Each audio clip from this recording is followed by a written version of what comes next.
It's really hard when you know that your thoughts are harmful and not necessarily true, yet all you want is for somebody to affirm them and agree with you.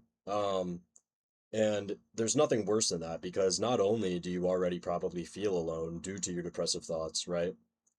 That's just going to make you feel more alone, considering that nobody, is really going to try to entertain those thoughts and understand them because they deem them harmful to you, right? If you tell somebody that you want to kill yourself, right? The first response is, "Oh my gosh, don't even think that. What are you doing? Oh my, like, how can we help you?" Right? It's not to actually engage with that thought and see why that person would be thinking that way. Not to say that people couldn't and don't try to do that, but I'm talking about the automatic first response, right? So a lot of times when you'll try to bring this up to people, they will react very poorly and oftentimes just make you feel worse or feel worse about yourself for feeling this way because a lot of times you don't necessarily have a direct reason. And I've dealt with that a lot in that a lot of times people I've talked to, they'll end up getting mad at me. A lot of it is due to the way that I kind of word myself and argue, and that I kind of, you know, I won't necessarily concede on something. So I'll bring up something very negative. Somebody will try to put a positive spin on it and, encourage me to see the silver lining. And oftentimes I will shut that down and kind of be a jackass in a way to navigate that back into my negative whatever. And, it makes me feel worse about myself. It probably makes the other person feel worse about themselves. But at no point am I feeling affirmed, right? So I feel even more lonely, right? And it's like, damn, like this person truly can't even like they literally don't even have the capability of feeling this way.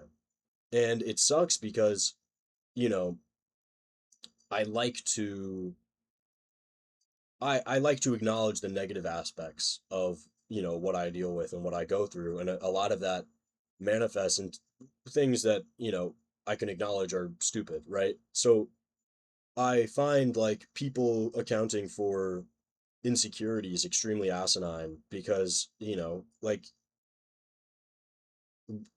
when you kind of lose your will, right, yourself, your sense of self, it's very hard to be insecure about something because you don't really, to be insecure, you have to care very deeply about your own identity and your own self, right?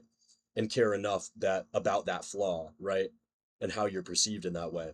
So I find other people with these insecurities extremely, naive and stupid and almost but it stems from a sense of bitterness and that I can't sort of, I'd like to be self-conscious about something. I used to be very self-conscious about my teeth, about my, you know, various things about my appearance. And I know I'm not a relatively unattractive person, but at the same time, there's definitely, I would like to get back to that point where those are my main problems, right? Like that person is only so insecure.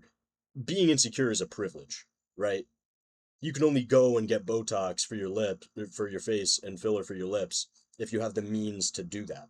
That the same goes for anything. The same goes for, wearing height boosters or something like that.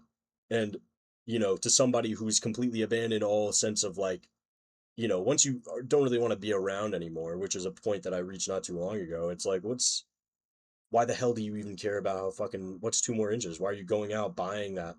Going under the knife, right? Because you care that much about your own appearance. When it's like, I don't know, you like you could die tomorrow. What's the point, right? And it's weird. It's really weird. And I've been kind of struggling with all of these thoughts recently.